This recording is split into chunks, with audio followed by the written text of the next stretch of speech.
책을 쓴 작가는 제가 가장 좋아하는 작가는 아닙니다. 하지만 이만큼 본인의 장르에 충실하고 인기도 있는데 왕성한 활동력으로 다작하고 있는 작가는 아마 이 작가밖에 없지 않나 싶습니다. 21세기 가장 경이로운 베스트셀러라는 어마어마한 수식어가 붙어있는 나미야 잡화점의 기적을 비롯해 잊혀질 법하다 싶으면 꼭 그의 작품이 하나씩 나오는 것 같은데요. 이번에 소개드릴 책은 추리, 미스터리 장르에서 독보적인 존재감을 보이고 있는 작가 히가시노 게이고의 단편 소설집 그대 눈동자의 건배입니다.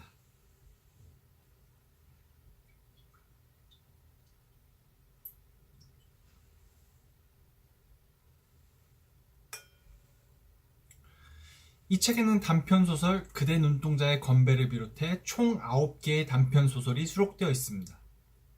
정통 추리, SF부터 로맨스까지 모두 다 다른 장르의 소설들이었지만 묘하게 전부 게이고스럽다는 느낌이 들었습니다. 그 말이 굉장히 자연스럽게 떠올랐는데 과연 무슨 뜻일까 하고 생각해보니 사람을 끌어들이는 흡인력이 아닐까 싶었습니다. 이 책을 읽으면 물론 장편소설도 좋지만 개인적으로 히가시노 게이고는 단편소설에 더 강점을 가지고 있는 작가가 아닐까라는 생각이 들었습니다.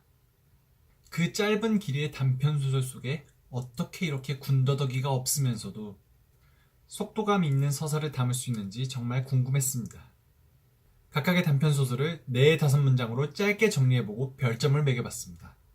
첫 번째 단편소설은 새해 첫날의 결심입니다. 새해 첫날 노부부가 신사참배를 갔다가 의문의 살인사건에 휩싸이게 됩니다. 사건 대상은 그 마을 사람들이라면 모두 다 아는 마을의 군수였는데요. 경찰은 사건이 복잡해지는 게 싫어 부부에게 거짓 진술까지 요구하는데 사건의 행방은 그들이 생각하는 대로 흘러가지 않습니다.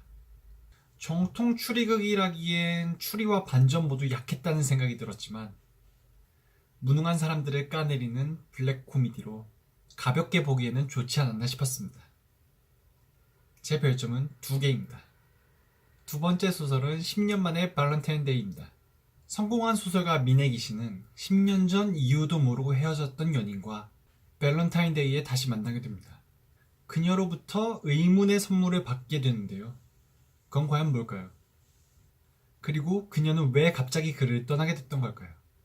사실 반전이라고 이름 붙여져 있지만 예측 가능하고 뻔하게 느껴지는 경우도 많지 않으신가요? 하지만 이 소설의 반전은 저에게는 나름 하나의 큰 충격이었습니다. 그리고 이를 흥미롭고 긴장감 넘치게 풀어낸 작가의 필력에는 정말 칭찬을 하지 않을 수가 없었습니다. 제 별점은 5개입니다. 세 번째 소설은 오늘 밤은 나 홀로 하나마쓰리입니다. 사부로는 결혼을 앞둔 딸을 보며 시어머니에 의한 스트레스로 돌아가게 된 아내를 생각하게 됩니다. 하지만 하나마쓰리 인형단과 사진을 보며 이제껏 몰랐던 아내의 숨겨진 비밀을 발견하게 되는데요. 우리나라와 일본의 문화가 달라서 이해가 잘 안 됐던 건가 싶으면서도 애초에 별 이야기가 아닌 것 같다는 생각도 들게 되더라고요. 하나마쓰리라는 소재 자체에 대한 이해도가 높았다면 더 공감을 할 수도 있었겠지만 제 별점은 1개입니다. 다음 네 번째 소설은 책의 제목이기도 한 그대 눈동자의 건배입니다. 광고 관련 회사에 다니는 우치무라는 우연히 미팅에 나가 마음에 드는 상대를 만나게 됩니다. 애니메이션을 좋아하는 취향도 비슷하고 나름 잘 맞는 것 같은데 이상하게 상대는 자꾸 우치무라를 피하는데요. 그녀가 그의 환상을 깨겠다고 서클렌즈를 빼고 뒤 도는 순간 반전이 일어나게 됩니다. 저희에게는 조금 생소한 일본의 아날로그 수사법을 소재로 사용한 소설입니다. 소재 자체는 흥미로웠지만 반전도 사실 그저 그랬고 책의 제목으로 쓸 정도로 재미있는 내용의 소설은 아니었던 것 같습니다. 제 별점은 3개입니다. 다섯 번째 소설은 렌탈 베이비입니다. 실물과 똑같은 로봇 아기를 렌탈하여 유사 육아 경험을 하는 미래의 이야기를 다루고 있습니다. 로봇 아기인데도 울고 똥 싸고 할 건 다 하며 실제로 아기를 키울 때 겪는 고난을 그대로 겪습니다. 전 이 소설을 읽다 보니 베르나르 베르베르가 생각나더라고요. 그처럼 상상력을 발휘한 세계의 이야기를 다루고 있는데 별 반전 없을 거라고 생각한 이 이야기에 제가 생각하기에는 오히려 더 큰 반전이 있었던 게 반전이라면 반전이었습니다. 제 별점은 3개입니다. 6번째 소설은 고장난 시계입니다. 나는 일종의 심부름센터 직원으로 불법적이고 위험한 일을 합니다. 거금을 제안해와서 하게 된 일은 사망사건이라는 생각지도 못한 방향으로 흘러가게 되는데요.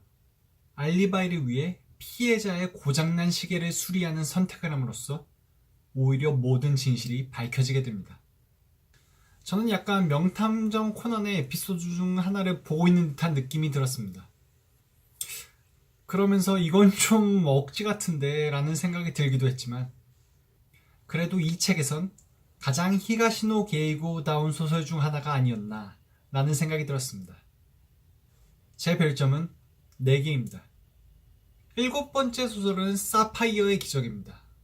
사파이어라고 불리는 희귀한 수컷 페르시안 고양이가 나오는 동물과 사람의 우정 그리고 뇌의식이 함께하는 근시일의 미래 이야기입니다. 스릴이 넘치는 반전이 있었던 건 아니었지만 묘하게 현실적이어서 더 재밌지 않았나 싶었습니다. 제 별점은 3개입니다.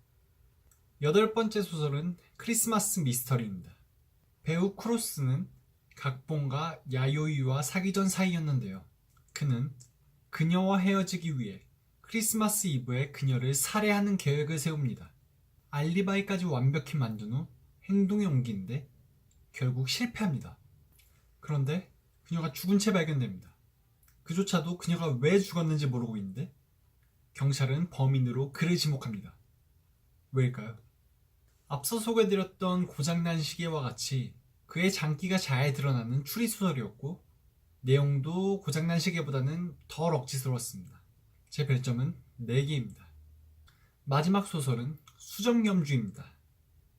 배우라는 꿈을 이루기 위해 가족을 등지고 미국으로 떠났던 나오키. 그런 그에게 아버지가 죽기 전에 유서와 수정염주를 남깁니다.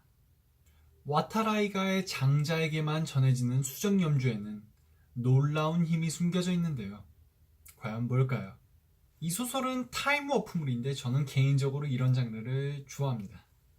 어바웃 타임의 느낌이 나는 것 같기도 했고 부자간의 정이 느껴져 뭉클한 마음으로 봤습니다. 제 별점은 5개입니다. 앞서 말씀드렸던 것처럼 소설들에 대해 호불호가 갈리긴 했지만 전체적으로 만족스러웠습니다.